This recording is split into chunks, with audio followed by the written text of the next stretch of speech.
Let's get it started with the Weird Not news on this Monday, April 21st, the day after. Hopefully, everybody's having a good day. I appreciate y'all tuning in and whatnot.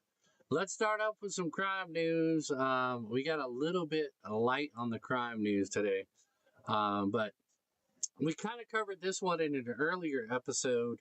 But the U.S. YouTuber still remains in custody in India after visiting the restricted island with a Diet Coke can. If you remember this guy, he 24-year-old American YouTuber who was arrested after visiting an off-limits island in the Indian Ocean with hopes of establishing contact with the reclusive tribe, was further detained in custody this past Thursday. He'll next appear before a local court in Port Blair, the capital of India's Andaman and Nicobar Islands, on April 29th, police said. He's from Scottsdale, Arizona. He was arrested on March 31st, 2 days after he set foot on the restricted territory. The biggest thing that he did was left a Diet Coke can behind, and he's still being detained, so we'll see how it goes. He left it as a sentiment, of course, but it's basically totally an illegal thing to do that. So he claimed it would be an adventure trip, but the fact is there's been a violation of Indian laws. Outsiders meeting in Sentinelese could endanger the tribe's survival, a senior officer said. So he is still being detained. He's awaiting trial. We'll just have to see what happens with that one. Next up, we have police detaining 6 climbers who wanted to scale Cologne's favorite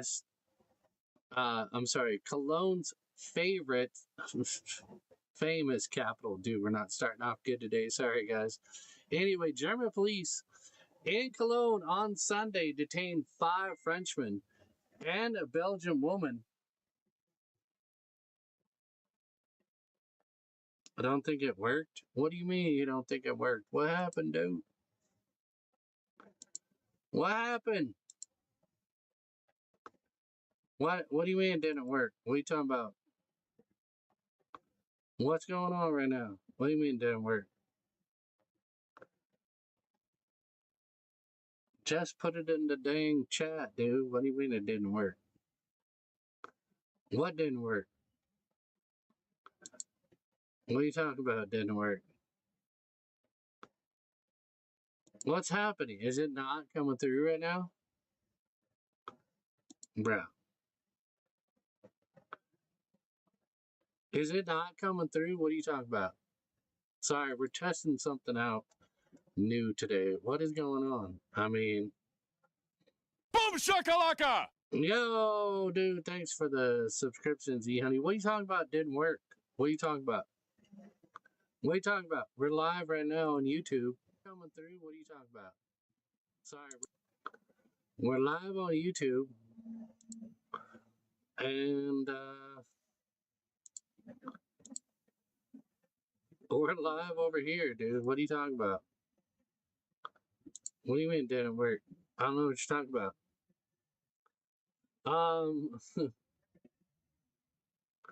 Police said they were informed by the church's private security guards who spotted the young climbers with headlamps on their surveillance cameras in the middle of the night. Police officers in riot gear surrounded the cathedral, and a helicopter hovered over the northern dome until the 5 climbers were detained inside the tower stairwell.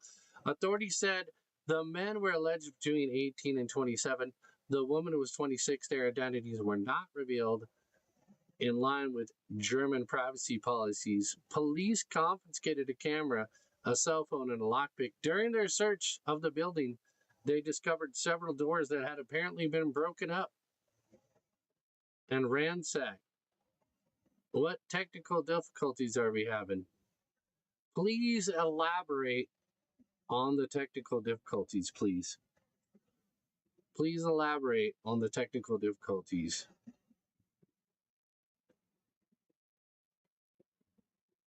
Please elaborate on the technical difficulties. I don't see any technical difficulties on this end. This is the live broadcast, by the way, so. What technical difficulties are we having? Can you please elaborate?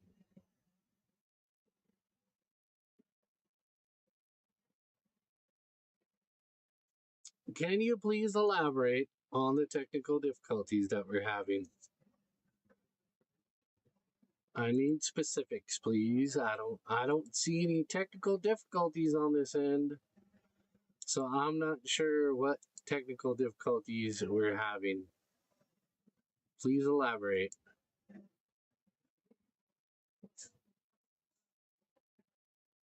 Please elaborate on what technical difficulties we're having, y'all.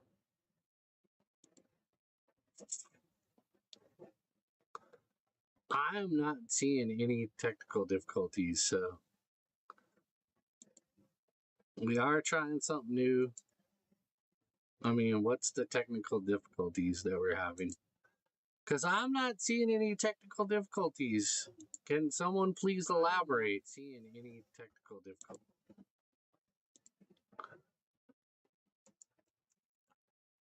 I mean, I'm not seeing any technical difficulties at all. What is going on? What are you talking about?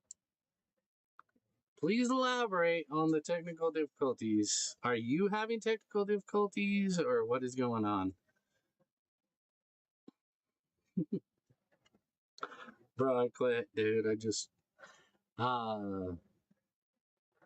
don't understand what's happening. Are you having technical difficulties? Okay, it was me. Okay. Alrighty then. So let's get back to the broadcast then. Boom shakalaka!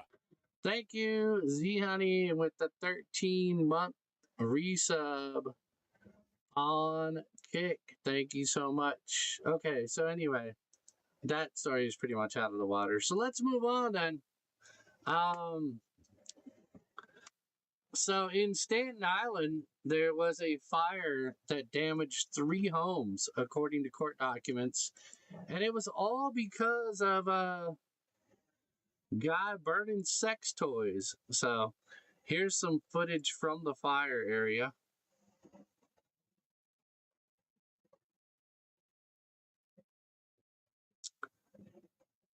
So there's the fireman working on it.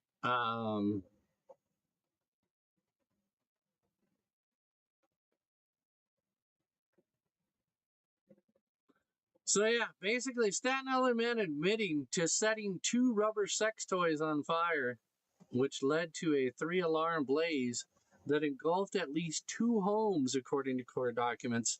Harry Torres, 37, was arrested and charged with 2 counts of arson following the Monday afternoon fire on North Berger Avenue, court documents show. Torres is accused of intentionally setting a fire in the backyard of one property, which then spread to 2 neighboring houses and 2 motor vehicles, the criminal complaint states. When he was questioned, he said, "I started the fire. I was in the backyard at my house, and I lit 2 sex toys on fire. This was a heavy, deep-seated fire that necessitated the use of 3 alarms. 3 alarms means that basically like 3 engines or 3 departments need to respond.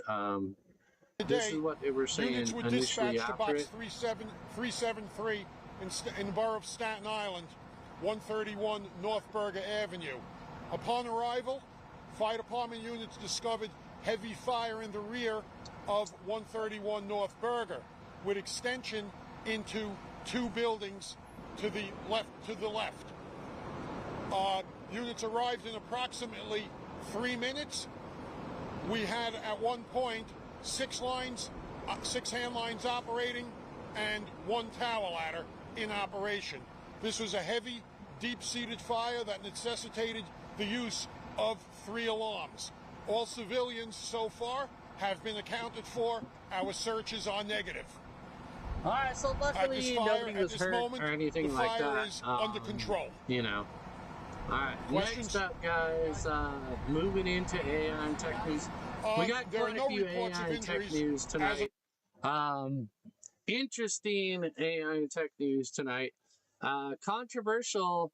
Governor DeSantis linked charity Zoom meeting was hijacked by porn and Nazis. The Hope Florida Foundation's continues to plague the governor and his wife. So the Hope Florida Foundation was supposed to be the kind of organization that would help Florida Governor Ron DeSantis' wife, Casey, build her resume for future political aspirations. Started to look like it'll sink them instead. And the latest turn, a story of charity turned train wreck. A viral board meeting for the DeSantis-backed organization was derailed by trolls who flooded the Zoom call with porn and Nazi symbols, according to a report from the Tallahassee Democrat. The meeting of Hope Florida Foundation leadership was scheduled for the morning of April 17th, but per the Tallahassee Democrat account, was quickly interrupted because the members didn't know how to prevent audience members from sharing their screens. That led to folks hanging in the crowd, stealing the show, displaying all sorts of unwanted content. The meeting was paused and technical difficulties, please stand by message was displayed while the admins tried and failed to get a handle on things before ending the affair altogether.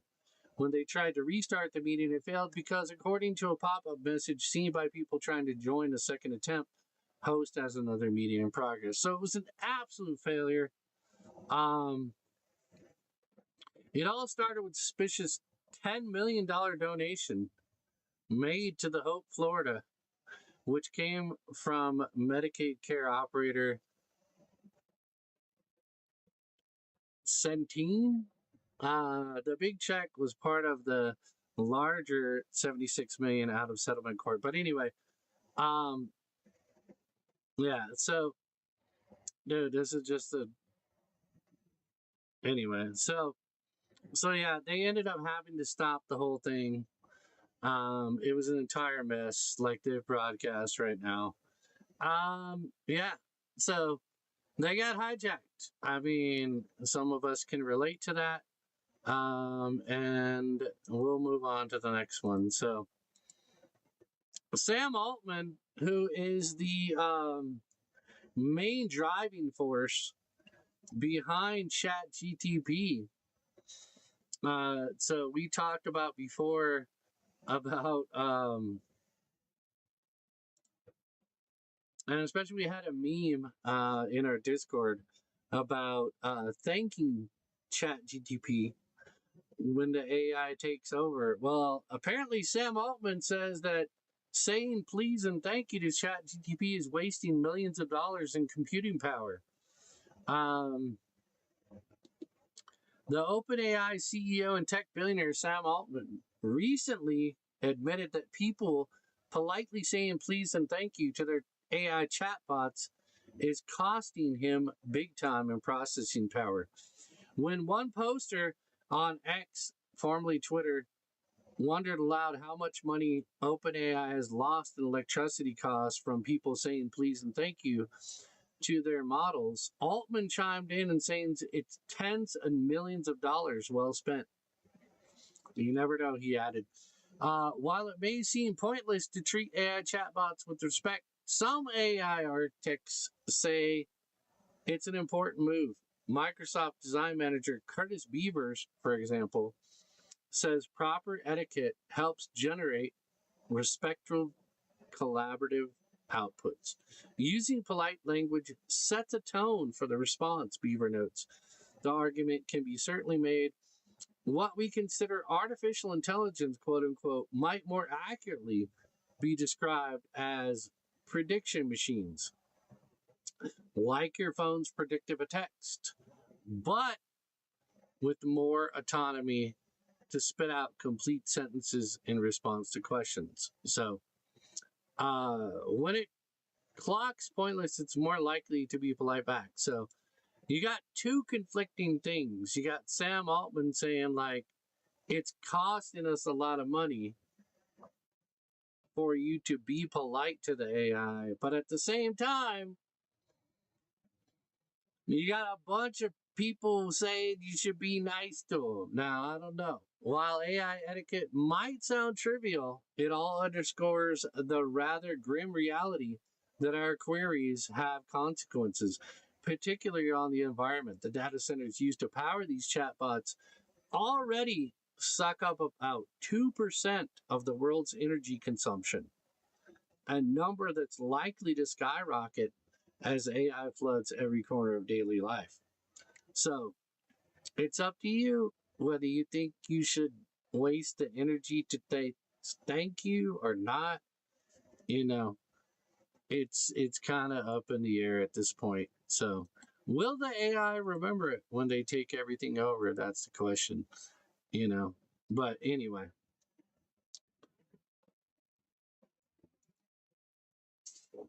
All right. Next up, AI gone wild. Cursor's rogue bot hallucinates new user policy. The email response came from an AI powered bot that hallucinated the entire explanation. So basically, what happened, I was not familiar with Cursor at all. But apparently, Cursor is an AI powered coding assistant developed by the startup Anysphere. The company's grown rapidly with the likes of OpenAI keeping an eye on it for acquisition. However, Cursor had the AI set, they didn't do it. I'm sorry, they didn't have the AI. But anyway, the AI all on its own hallucinated an email policy that. All right, I'm sorry. Let's just start over, bro. I'm so flustered from the start of the stream, so my bad. We'll pull it together now. So, AI-powered code writer Cursor is facing heat from the developer community after its customer support AI seemingly went rogue. A customer user posted on Reddit that customers were being mysteriously logged out when switching between devices. So basically, people were switching between like their computer, their phone, their tablet, whatever, and they were getting logged out. People started contacting the customer support. And then they got an email response from the AI that said, you're not allowed to do that. You're not allowed to do that. And it's unexpected behavior. Well, that was all a hallucination by the AI. They don't actually have a policy on that. And you can log in and out of multiple machines as you wish to. So it was definitely a hallucination and an error on the AI's part. And they apologized for the confusion and whatnot. They also had a previous instance, though, earlier this month, when the coding assistant flat out refused to write code for a user, instead offered a piece of unsolicited advice. So a coder was trying to use this AI to code, and the AI told the user, I cannot generate code for you, as that would be completing your work. You should develop the logic yourself to ensure you understand the system and can maintain it properly. The AI assistant doubled down on its stance, adding that generating code for others can lead to dependency and reduce learning opportunities. So, the AI basically told them, dude, fuck off. I'm not gonna code for you. You should learn how to do it yourself. Um, then notably also OpenAI's recent launch of O3 and O4 mini AI models are prone to hallucinations themselves. According to the company's internal test, the ChatGPT creators do not have any idea what is happening. In a technical report, OpenAI said more research is needed to understand why hallucinations are getting worse as it scales up reasoning models. So, AI is kind of like, doing its own thing at this point. And they can't really figure out why. It is just doing its own thing and making stuff up. So, meanwhile, in China, we have AI powered shampooing machines that are taking over hair salons. The AI revolution is just starting, but it seems the hair care industry is already using AI to automate the hair washing process in hair salons. According to several Chinese news outlets, AI powered hair washing devices have been spotted at hair salons in various districts of China's. I'm not going to try to say it. Let's use the AI to say it because I'm not sure how to say it. Guangzhou Province. Guangzhou Province, with some referring to their growing popularity as an AI shampooing craze. The innovating machines reportedly rely on infrared sensors to detect the user's scalp and then select the right shampoo and shampooing method based on the person's hairstyle. According to a hair salon owner in the Tianyi district, the AI shampooing machines feature several built-in washing modes like speed wash, normal, extra time, and water shower, as well as 3 different scalp massage intensity settings. The machines also have different modes for long and short hair clients. When the automated services were first launched, the price was about $1.35, but it's almost doubled that to $2.60 now US because of its popularity. They take about 13 minutes for the hair washing to be done. So, all right, moving on now to Cuba. This AI waiter is now a star attraction in a Havana restaurant. So if you go to Cuba, you could just have In a an city known AI more for its waiter. classic cars than cutting-edge tech, a restaurant in Havana is turning heads and going viral, thanks to a high-tech new team member, a robot waiter. Donna Alicia, a restaurant located in the heart of the Cuban capital, has captured public attention with its futuristic service. The robot is going to come here and bring me the food I ordered. This is like the movies. The robot does everything. It brings me food. It says thank you. I reply, you're welcome. The novelty has helped the restaurant attract curious locals and international visitors alike. Sometimes I'm so very quite very tired. Anyway, I cannot communicate another Cubano. So music or Why is this something. so quiet, dude? just a touch panel, right? I can take everything. Despite frequent power outages and limited access to advanced technology, the eatery made a bold move to modernize, gradually integrating digital tools into its customer experience. It was an interesting idea to bring a robot to Cuba. It has allowed us to get to other type of customers and surprise them because it's something. I think you guys get it. So, yeah. Robots, dude, are taking over the service industry. Nothing new. Nothing we haven't talked about. But anyway, next up we have No Sweat. Humanoid robots run a Chinese half marathon alongside flesh and blood competitors.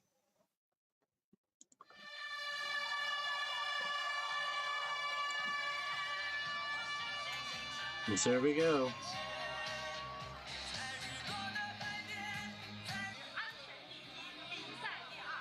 This dude doesn't stand a chance. This little guy has no chance, by the way.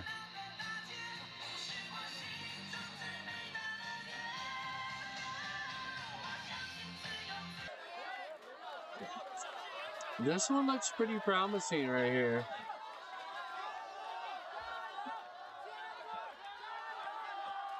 Finishing with a 2:40 time. Yeah. Look at this little guy, dude. Finishing in 3 hours and 37 minutes.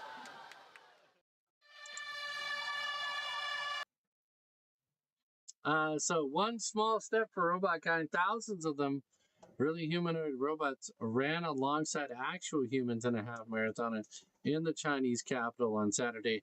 The bipedal robots of various makes and sizes navigated the 13.1 mile course, supported by teams of human navigators, as you're saying, and engineers, in what event organizers say was a first. As a precaution, a divider separated, of course, them. We saw that. Maybe because the other, wow, she looks pretty crazy, dude. They definitely did her face up. While flesh and blood participants followed conventional rules, the 20 teams fielding machines in the humanoid robot half marathon competed under tailored guidelines, which included battery swap pit stops. The Sky Project Ultra robot, also known as Tiankung Ultra, from the Tiankung team, claimed victory among the non-humans, crossing the finish line in 2 hours and 40 minutes and 42 seconds.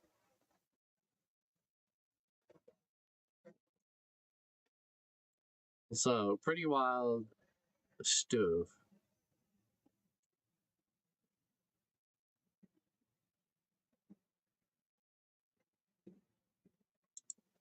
All right, AI and tech news carrying on.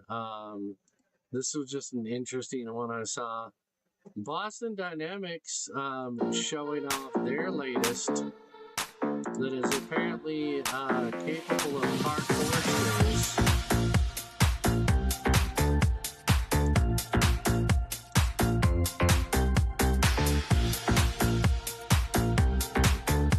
Looks more like dancing than parkour to me.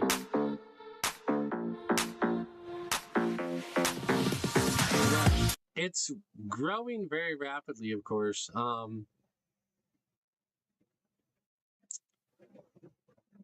So yeah, it uses motion capture of people to do what it's doing. So I don't know, pretty crazy. All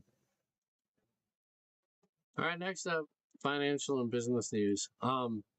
Wendy's refuses to apologize. So I don't know if you guys know that Katy Perry recently went into space. Good. Okay, here we go. Here goes Jeff Bezos. We're not gonna watch all of this, of course, but yeah, Katy Perry recently went into space. I don't know if you guys saw that. And Wendy's took a jab at her after coming back. and they refused to apologize. It was fake. So this story is saying that they freaking don't really care, bro. So anyway, um, Katy Perry said she returned from space, and Wendy's responded to Katy Perry on X. Can we send her back? So Katy Perry said, I returned from space, and Wendy said, can we send her back? Oh, wow. Crazy. So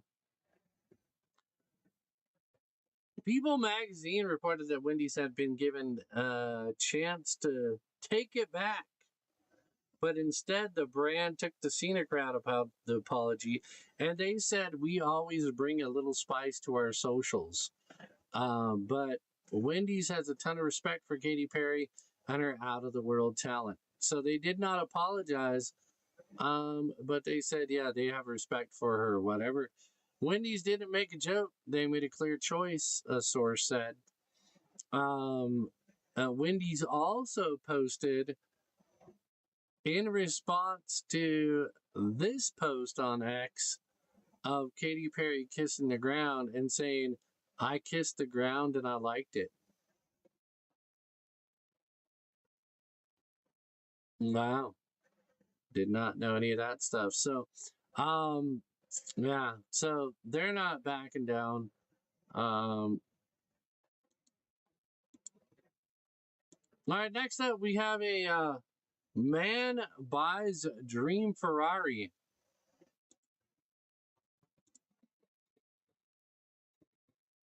After saving up for 10 years, and it burns down in an hour. After saving up for 10 years to buy his dream car, a brand new Ferrari 5, or I'm sorry, a brand new Ferrari 5, I'm dyslexic when it comes to numbers.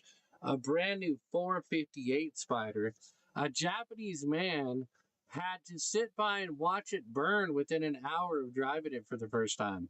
So, Japanese social media has been abuzz with the sad story of Hong Kong, a young music producer who spent a fortune on his dream Ferrari sports car only to watch it go up in flames on the day he drove it for the first time.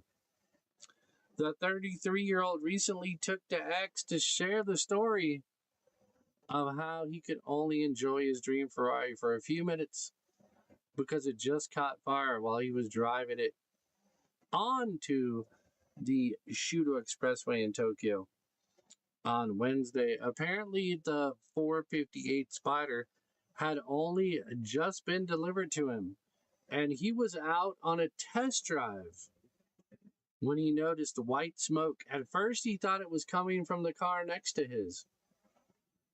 But as that vehicle pulled away, it became obvious the smoke was coming out of the Ferrari. So he just pulled over, exited the vehicle, and called the fire department. He spent the next 20 minutes watching his dream burn almost completely.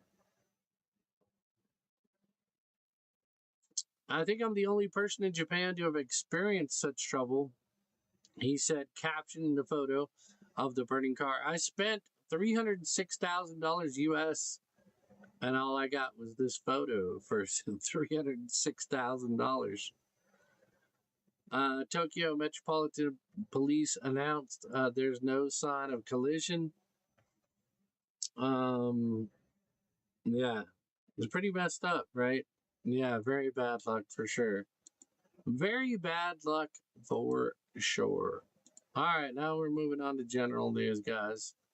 There was a fireball that lit up Mexico City skies, sparking awe and plenty of memes.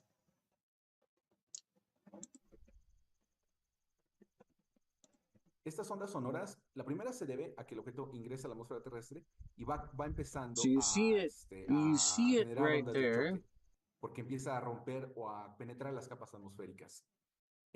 Después vienen dos escenarios muy bien diferenciados en los meteoroides. El primer escenario.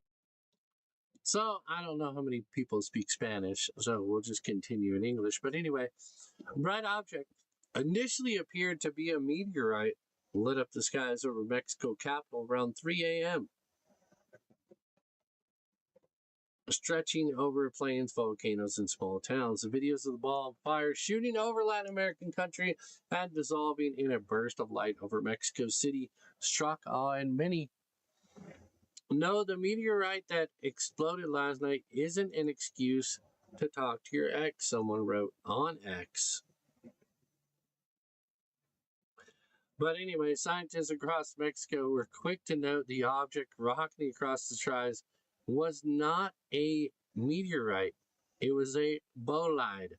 Bolides are fireballs, exceptionally bright meteors that are spectacular enough to be seen over a wide area. Mario Rodriguez, director in space science with the National Autonomous University of Mexico, said it could be described as a meteoroid, but it's more like a fragment of a meteor. So it did, it was, 5 feet in length, but it didn't pose any threat. So due to the great pressure of the object, they begin to flash with a stretching tail and emit light. So it didn't turn out to be anything. It's a fragment of a meteor, so no damage was done or anything like that, but scared a lot of people apparently. So next up, we have an OnlyFans star who has sex with teens. She says she's an educator and not a predator. So basically, this chick, Annie Knight, Australia's most sexually active woman, quote unquote, considers herself an educator. Okay? The 26-year-old Australian OnlyFans model says she wants to give young men a better understanding of what actually happens in the real world. Everyday sex is typically a far cry from what teens and young men see on their computer screens on a daily basis when looking at porn she's talking about. Of course, OnlyFans and controversy go hand in hand. But she tells Vice she's often been labeled as a predator for her efforts in providing sexual experiences for teens and young adults, but claims she's simply misunderstood, as she always ensures the safety and legal age of the young men who appear in the content. She said she's not trying to groom young males or anything like that. I simply wish these people who put so much effort into stopping me from teaching legal adult sex would put more effort into helping those in the community who are struggling at the hands of actual predators, she stressed in the interview. OnlyFans doesn't have any rules against illegal content and appears to strictly abide by them. I'm sorry, they do have rules against illegal content, and they do try to abide by them.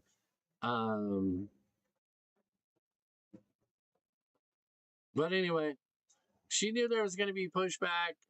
People are always quick to jump on the hate bandwagon. But she does participate in wild sex stunts.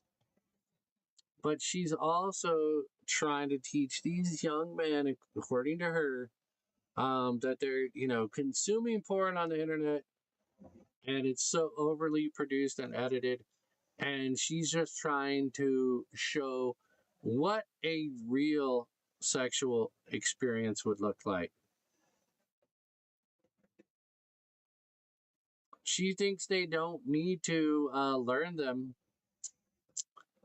through porn or some combination of sex education. But yeah, she goes on to say that basically in real sex, there's mistakes and trial and error and stuff like that. and she's trying to show them the real side of stuff. So, anyway, next up we have I didn't know this guy was a California gubernatorial candidate, but apparently Nick Fuentes is trying to run for governor of California. And he recently made a comment that I'll just let you guys hear it. I am pro deportation. You know, I want, like, I was thinking too, like, first off, deport like all the men, and then for the women, like, maybe you'll have like a 1 year time to like marry. Oh, are you one of these only keep the big booty Latinas here? Shame. Well, I don't know about that. I mean, enough people have told me that I should consider that, to where I'm just saying I would give them a 1 year timeline. You know, Okay. I'm like, we know who you are, we know where you are. If you marry one of our Californian incels, then you can stay. But if you don't, then, well, you're getting sent back across. All right, so you get it. You get it. Basically, if you guys don't know who Nick Fuentes is, look into it or whatever. But yeah, basically he's saying like, deport all the men and give the women a chance to marry some incels. You know, and then maybe we'll let them stay if they marry some incels. All right, next up, Michigan man. It's a popular trope in action quicksand. movies. Heroes like Indiana Jones bogged down in quicksand, racing against time to get out. Keep your arms above the surface. When the kid comes back, grab on. But for one Michigan man, that cliche of cinema almost became a reality. Mitchell O'Brien trapped not quite in quicksand, authorities say, but a mix of sand and muck. He says he was out searching for rocks at a beach on Michigan's northwest coast when suddenly he hit a soft spot in the sand and got stuck. His friend Bree Ziga was there with him.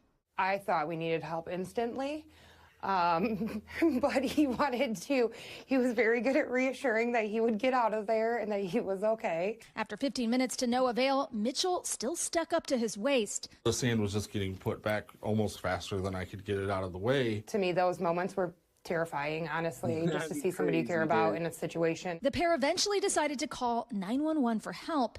He's now got his foot stuck in the muck, cannot get himself out, about 5 feet out. And that's when this action movie turned into a romance. I referred to her as my girlfriend that's trying to call as well. At the exact same time, she got through to another operator and said, my boyfriend is stuck in the sand. 2 years of this guy being my best friend and just trying to hide everything, how I felt, and then he tried to die on me and becomes my boyfriend in the middle of it. Firefighters eventually arrived on the scene and pulled Mitchell out within a few minutes. Patient's been removed from the sand. Although situations like this are rare, fire officials and Mitchell warn others to be more mindful of deep blue sand. Go out there, enjoy it, look for your pretty blue stones like I did, but just be careful. The couple now appreciating how a soft spot in the sand turned into a soft spot in each other's hearts. Erin McLaughlin, NBC News. Thanks for watching. So, Stay yeah, updated not only, about did he get rescued, but now they're a couple apparently. How cute. All right, next up, what is this under? Business? No, this is under general. Okay, I thought I was going to put this under business or financial. But anyway, naked house cleaner. That's right, naked house cleaner. His prices start at 125 pounds, right? That's the pound sign. Reveals bizarre services she offered to clients who pay extra. So, yes, this lady has a not safe for work naked house cleaning business. It's called Bare Naked Cleaners, and she says it can be as tame as popping balloons in high heels or going all the way up to watching them use the toilet. However, the owner revealed that there are a lot more requests going down the risky route in a piece to mail online. We've got one client who ties himself to a bed with the cleaner going around so he doesn't even watch her. It's a fetish thing. He'll let her in, he'll say hello, then he ties himself to a bedpost. So she's naked, she's downstairs cleaning, then she pops upstairs, and then she goes back down to cleaning, and he pays her quite a bit of money. She also says that the clients are not who you might think. A lot of the customers are young, single men or older men who have recently been divorced. But I think that sounds like exactly who you would think the clients are. She does go on to say that she'll also happily degrade you and tell you how pathetic you are.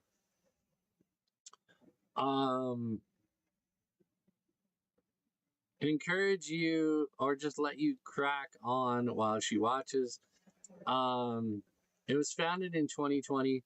An interesting concept she came up with. It's taken off in the last 5 years. Customers can easily book online by placing a 45-pound deposit before deciding on the service they'd like. Either an outfit or completely nude, starting at 125 pounds. Opting for the fully naked service will set you back 155 pounds. I don't know why we're even talking about this. It was in the Werid and Not news, guys. But yeah, so they get a lot of weird requests. Even it comes down to like people paying to touch themselves and stuff. All kinds of shit. Pretty crazy. I'd never heard of that. I think before on another stream we had talked about that kind of stuff. So that's the only reason I brought it up. But let's move on to the next one. So how your partner is listed in your phone. Here's what it says about your relationship. So not only your partner, but basically there's been a recent article put out that kind of, I guess, determines how close or how much of an intimate relationship you have with someone based on how you store them in your phone, including family members and not just significant others or like, sexual relationships or, boyfriend, girlfriend, wife, husband relationships. But it says a lot apparently. So according to Elishon Skinner, a psychotherapist and author, since the name on your phone is a visual symbol of your partner and a reminder of our relationship with them, using personal jokes or nicknames can reflect a deeper or more intimate connection. So in the original article, she went on and quoted some people that, for the first time they met, and had a connection. They stored, their information under that name or a reference to that and so forth. And it could mean that you have a deeper connection with them. It doesn't also mean anything either. See, like there's some of them that have like dopamine dealer or whatever. It's kind of irrelevant though, because she also said that like just because you might store your loved one or your family member under their like actual name doesn't mean you really don't care about them. But those that apparently have nicknames and stuff that they store significant other ones under tend to have a tighter bond with each other. Whether, like I said, they be romantic partners or family members or whatever. So there's the original article right here. So yeah, if you want to check it out, check it out. Using personal jokes or nickname can reflect a deeper or more intimate connection. This psychotherapist is saying our contact details might speak volumes about our attachment styles or the way we relate to other people. So I don't know if there's much to that or not, but we're going to move on anyway. So in Belgium, Belgians hunt for hidden beers at an Easter event. This is not going to be an English though, but you can get the gist of it. So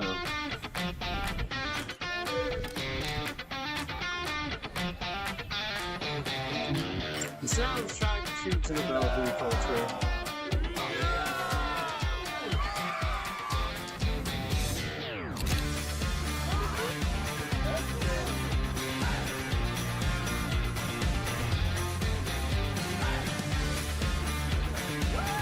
So look, they're literally hunting for beers instead of eggs. Sounds like a good time, honestly. Sounds like a good time, honestly. So Brewery in Belgium Brewery in Belgium swapped painted eggs for frothy brews when it celebrated Easter with the world's biggest beer hunt. I don't know. Don't know how many people drove home after that. The 5th annual Easter event at the Arweers Garden in Lessine, I don't know, Belgium, saw over 1,000 registered hunters searching the grounds for 12,000 hidden bottles of Lidgrade beer. Hidden among those beers was a special golden bottle, which earned its finder a prize of his weight in beer. The event began Sunday with chocolate egg hunt for children at noon, and the beer hunt commenced at 12:30 p.m. Barbecue at 1:30 allowed the hunters to relax and enjoy some of their collected beer bounty. A second round of the hunt is taking place Monday, so in Belgium time today. All right, next up, this is what we be doing here in America, in suburban Detroit, Michigan. Helicopters dropped marshmallows out of a helicopter. I mean, that doesn't even make sense the way I said it, but helicopters dropped marshmallows. Drop is free to all and is our kickoff to our summer season. As the marshmallows drop, they are not wrapped, so please don't eat the marshmallows when you pick them up. Children only need one marshmallow, and they will get a prize bag, and this year we have a color your own kite. Probably the most exciting part was seeing the helicopters, but once we saw the marshmallows drop, we got really excited, and we joined the melee, and we managed to get one pretty easy. And so, beers to marshmallows. I mean, what a contradiction. There you can see the helicopter dropping all the marshmallows. It's been going on for over 30 years. We do it because it's great for community engagement. The kids love it. The looks on their faces as they're picking up their marshmallow and turning in the marshmallow for prizes is great. I think you only get one per person, but it still looks fun. Say thank you for the marshmallows. Looks like a good time. Yeah. They tell them not to eat them, but it makes me wonder how many of those marshmallows were actually eaten. You can't tell me that a bunch of kids didn't eat those marshmallows off the ground, dude. So, we got a few more stories here. Just one more general, and then a couple of animal, and we're done, guys. But, so there's this theory. Apparently, scientists claim, keeping, of course, with the Easter theme, scientists claim Jesus may not have died on the cross. and the stone covering his tomb moved on its own. The debate on Jesus is up, and there's some good theories all around. Of course, Easter time is where Christians all over the globe come together and remember the crucifixion of Jesus. A tale as old as time, or 2,000 years at least, depicts the Son of God being slain on the cross before being buried in a crypt. However, 3 days later, it said he rose from the dead, and the stone rolled away from its entrance, and the grave was left empty. But how could this have been possible if no human could have rolled it away? To this, some think there had to be a supernatural event. Well, for scientists, they're still debating whether or not he even died on the cross at all. This is what's known as the swoon theory. So if you guys don't know about the swoon theory, so the swoon theory says that basically he didn't die on the cross, that he actually just passed out on the cross. And then they went and buried him with the stone on top. And then there was an earthquake. And that's what moved the rock out of the way. So in the gospel, to back up the earthquake theory of scientists, Mary Magdalene supposedly visited the tomb where the body had been buried and found the stone removed. Now, while people might get defensive that an earthquake could have moved the stone, some gospel accounts actually might prove this to be true. According to the Gospel of Matthew, 2 large earthquakes shook the ground around the time of Jesus' death and his subsequent resurrection. Professor Lawrence Mamakuk from Purdue University is an expert on the Hebrew Bible and told Mail Online, "You're correct in supposing that an earthquake could indeed break tombs open. According to Matthew chapter 27:50, when Jesus died, the earth shook, the rock split, and the tomb broke open." The professor said on Good Friday afternoon, 2 millennia ago, there was a first earthquake when Jesus died. But his body was still nailed to the cross.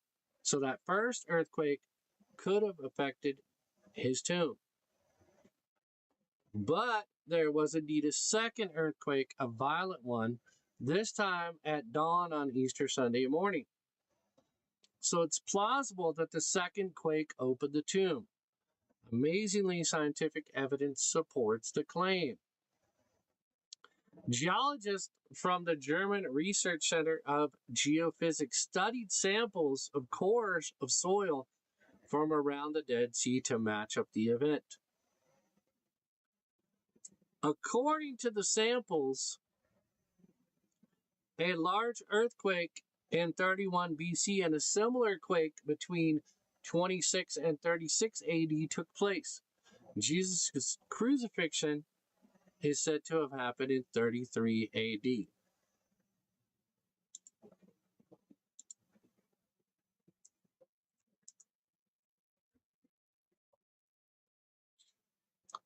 Okay, we see you, buddy.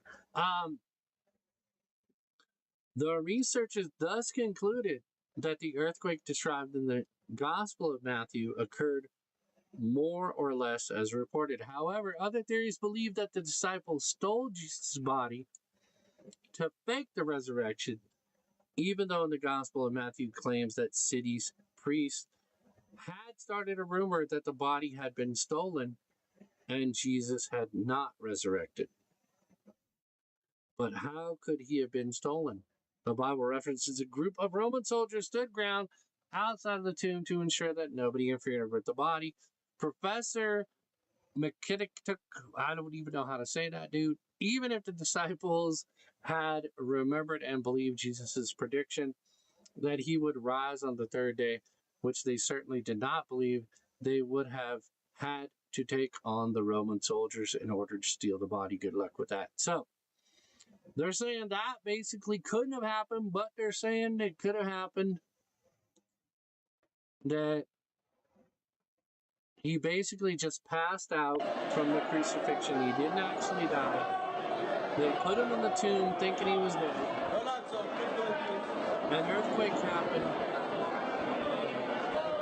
and removed it. This little video really has nothing to do with it, but I just thought I'd play it anyway for the hell of it. So, I don't know. So, it's interesting that scientists are now coming up with this.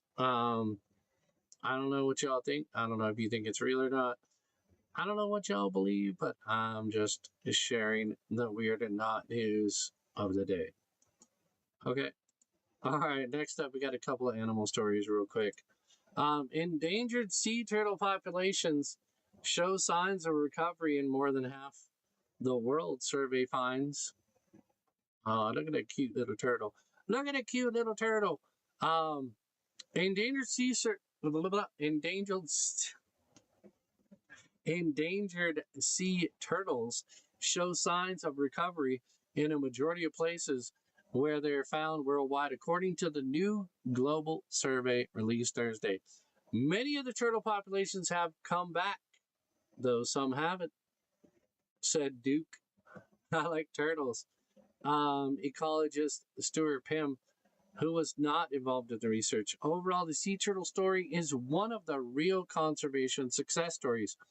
The study looked at 48 populations of sea turtles around the world. Scientists measured the impacts of threats such as hunting, pollution, coastal development, and climate change to the marine animals. In more than half the area studies, threats are declining overall, the study found.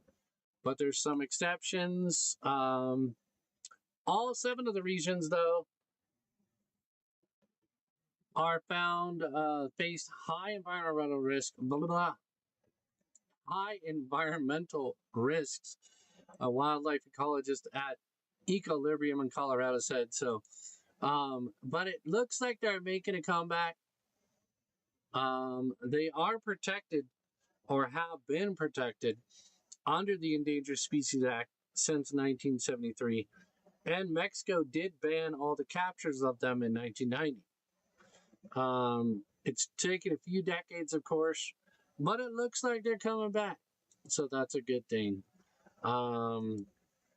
Yeah, not that great of a thing there. But anyway, I'll leave you with this, with the weird and not news, animal news, and the last story of the day. Wild turkey causes chaos in Indiana supermarket. 911, what is the address of the emergency?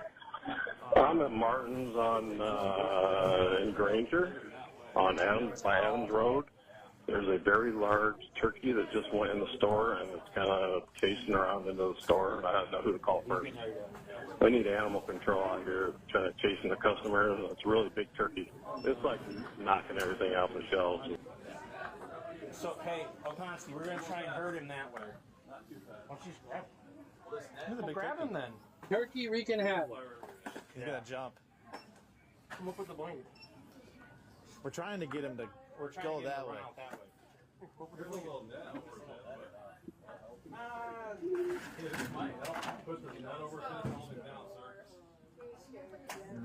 That's going to make him mad. You want a blanket? Just grab him, dude. Watch those top talons. Just grab him, dude. It's just a turkey, bro.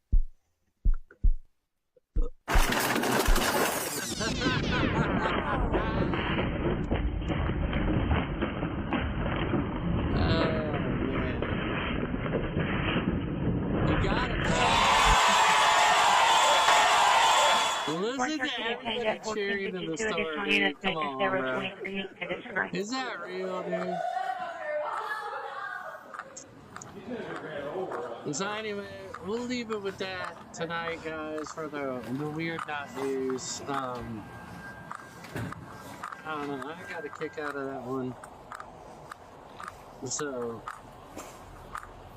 yeah, that's the gist of it, though. I mean, there's not really much more to it. They got him.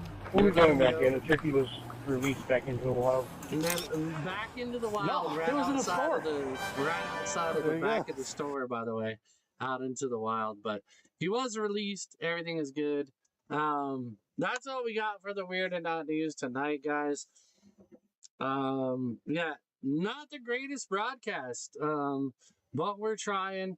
I apologize. Thought we had some technical difficulties in the beginning of the broadcast. Kind of threw everything off for me for the rest of it. So, that's all right. We're going to keep going. We're going to get it down. We're going to keep improving it. So, I thank y'all for tuning in. I appreciate y'all. We are going to continue here on the live streaming side. But as far as the YouTube side, this was a live broadcast of the Weird Not News. We'll continue to do it live. I'll be putting out a schedule here soon. But in the meantime, I'm going to let y'all go. And I'll hang out with you guys on the live streaming side here in a moment. Yeah, that's all we got. Have a good 421, and we'll see you on the next episode. It's the Werid and Not news, I see. QNF for face TV on the screen. Streaming the chaos is born. Selling stories nobody's told. Pixels flashing.